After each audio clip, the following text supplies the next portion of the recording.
C'est les cités, ça prend pas la serre. Gros, je vois tout comme Chico. Wesh l'équipe, bon bah ça y est, c'est dimanche. J'aime bien terminer par cette phrase. En gros, le dimanche, il n'y a rien à faire, il y a juste à regarder une petite actu de Fico TV pour rien louper. Si jamais je loupe des choses, dites-les moi dans les commentaires l'équipe. Et n'hésitez pas à lâcher un petit pouce bleu, ça fait toujours plaisir. Enfin bref, on commence. Bah l'équipe, pour commencer cette petite actualité du dimanche, on va parler de Média qui a annoncé la sortie du projet DVM qui va s'appeler en gros Dans vos mers. Et c'est disponible pour le 20 juin. Et on peut voir la tracklist, elle est vraiment énorme. En introduction, ça va être Friskerlon. Et ensuite, ça enchaîne qu'avec des featuring. Et c'est de très gros featuring.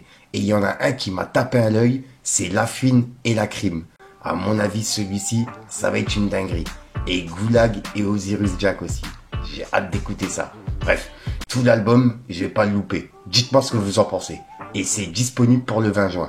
Ensuite, ça pour le coup, je voulais vraiment avoir vos avis. Le jour où Damso, il a sorti son album Beya, il y a le son Violence qui a un petit peu tourné sur Twitter.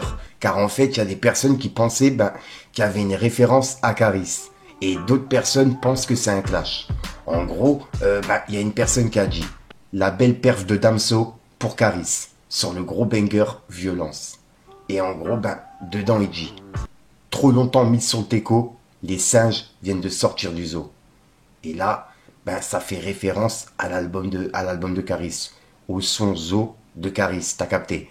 Et il y a des personnes qui pensent que c'est un clash en fait, puisque le reste des paroles c'est « T'achètes l'Urus, mais t'as à peine fait le milli sans les impôts. » Et d'après une personne, il fait référence à la vidéo de Caris qui dit qu'il regrette d'avoir posé 300K dans un Urus. Et pour le coup, c'est vrai que c'est bizarre, tu vois. Le fait qu'il commence cette phrase par justement trop longtemps mis sur le teco, les singes viennent de sortir du zoo, t'achètes l'Urus, mais t'as à peine fait le milli sans les impôts.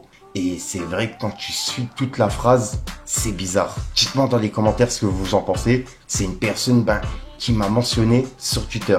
Donc je voulais vous en parler. On s'est renseigné, il n'y a pas de leasing. Cette voiture, je l'ai achetée. D'ailleurs, je regrette même.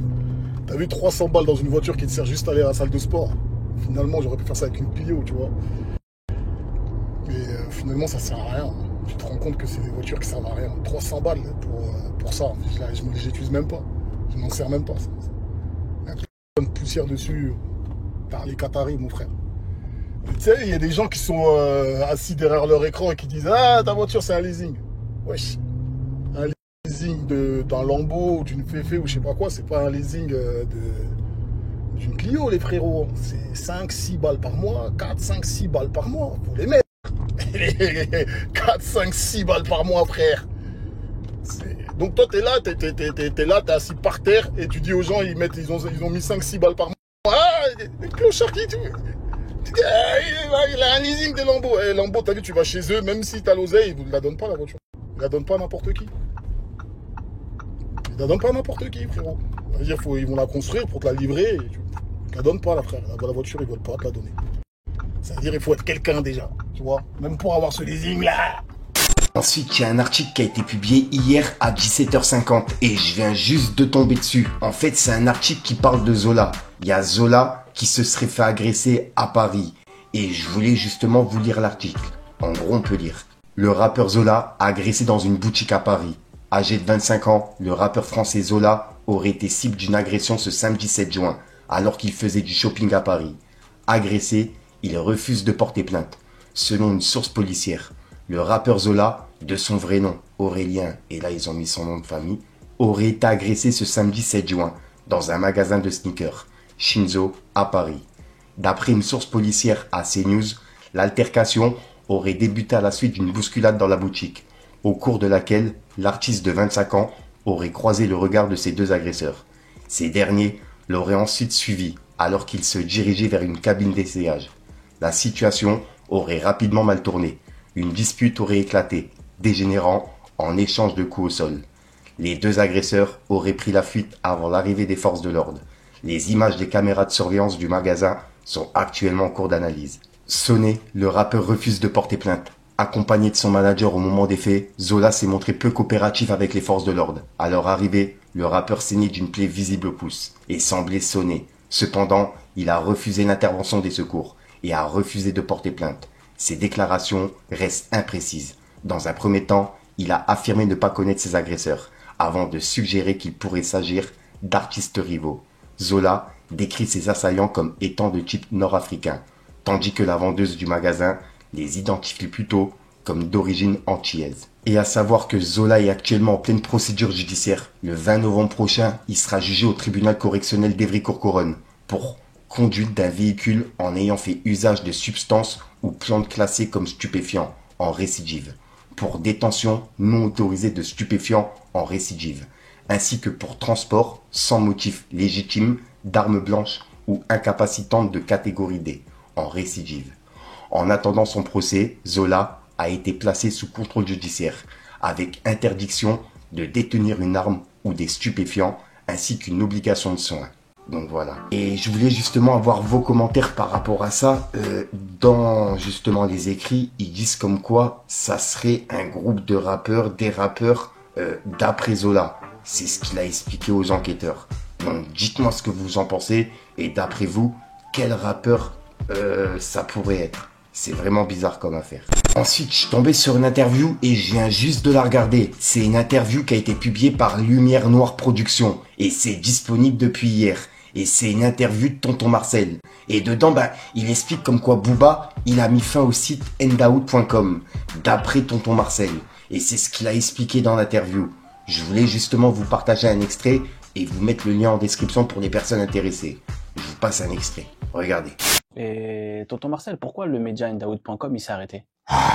Booba, il en est pour quelque chose. Et aussi, les rappeurs m'ont démotivé. Quand tu vois, on te dit, c'est marqué, Eli Yafa a supprimé, nanana, fait ça, nanana. Après, tu tombé des bâtons dans les roues, ouais, des rappeurs surtout? Des rappeurs, Tu sais quoi, il dit, comment s'appelle, Booba, il dit à un moment, j'éteins des carrières, et même, comment s'appelle, quelques journalistes, Ah ouais.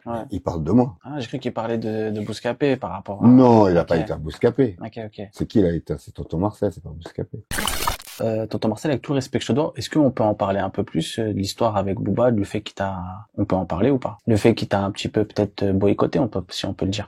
Tu sais, Booba était un fan de Tonton Marcel. Je vais te dire pourquoi c'est un fan de Tonton Marcel. Mais Booba était aussi un peu énervé contre Tonton Marcel. Et je vais te dire aussi pourquoi Booba était énervé contre Tonton Marcel. Booba était énervé contre Tonton Marcel parce que j'ai beaucoup filmé beaucoup d'artistes qui le clashaient, tels que Joe Dalton, tels que Morsay, tels que Alpha 520, tout ce Ghetto Fabulous Gang critiquait beaucoup critiquait beaucoup Booba. Donc Booba m'en voulait beaucoup pour ça, parce que Booba, je l'ai croisé plusieurs fois. J'étais en showcase avec lui, j'étais au concert de La Fouine, à La Cigale, et il y avait Booba pour faire, comment ça s'appelle, Reste un chien, ainsi de suite, voilà, tu vois. Et même que Booba, même pour se faire pardonner par rapport à certains trucs envers moi, et il m'a donné, comment ça s'appelle, Mala, dans le magasin Uncut à Châtelet-Léal, pour te dire qu'il est vraiment à tel point il était fan de moi. Et il m'a donné aussi, comment ça s'appelle, Père son âme, Brahms, ils étaient en train de tourner un clip à Clamart, Tonton Marcel était là-bas. Et on s'est vu, comment ça s'appelle, avec Chris Macari, lors du tournage du clip Game Over à Boulogne. Donc, comment ça s'appelle, Booba est un fan de moi. Et je vais te donner une grosse exclusivité. Booba fait découvrir un artiste qui s'appelle Gâteau. La communauté haïtienne fait venir Gâteau en France. Gâteau, il me prend sur le côté avec Chris Macari. Et tu sais qu'est-ce qu'il me dit? Chris Macari me dit, Tonton Marcel, Booba m'a dit, si j'arrive en France, le premier journaliste que je dois contacter, c'est toi. C'est pour ça que Tonton Marcel s'est retrouvé à la conférence de presse, parce que c'est Booba qui voulait que Tonton Marcel soit présent pour interviewer son armée qu'on appelle Gâteau. Et ça, je te donne une exclusivité, mon gros. Et donc, maintenant, j'ai fait une photo avec Gâteau. Gâteau met ça sur son Instagram et il envoie la photo à Booba.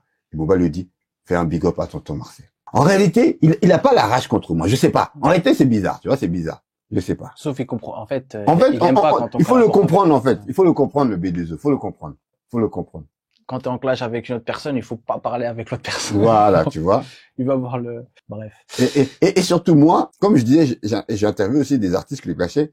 Et j'étais à l'époque, j'ai grandi aussi avec Cynic. Dans le 80, il est 18.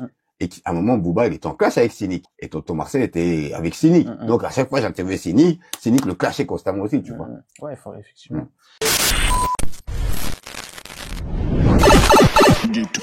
Tralala. Donc voilà l'équipe, c'est tout pour cette petite actualité. Comme d'hab, n'hésite pas à mettre un petit pouce bleu pour soutien et référencement et à me dire ce que t'en penses dans les commentaires. Et comme d'hab, si t'as pas envie de mettre un commentaire, tu mets un 2, un 3, puis voilà, c'est juste pour référencement, t'as capté. Et puis sinon, je vais pas te faire de long outro, c'est une outro que tu vas retrouver en fin de vidéo dans plusieurs vidéos parce que généralement, j'ai pas le temps de tourner mes outros en plus de l'actualité. Donc si jamais t'as de l'actualité, n'hésite pas à me contacter en privé, comme ça je pourrai en parler en vidéo sur Instagram, Snapchat, etc. Et puis sinon, j'ai rien d'autre à rajouter. Je te dis à ce soir pour une nouvelle prochaine, une nouvelle vidéo et une nouvelle exclue. Et ouais, normalement j'utilise la main gauche, mais je peux pas l'utiliser et ça me démange de ouf, c'est une dinguerie. Enfin bref l'équipe, peace le game.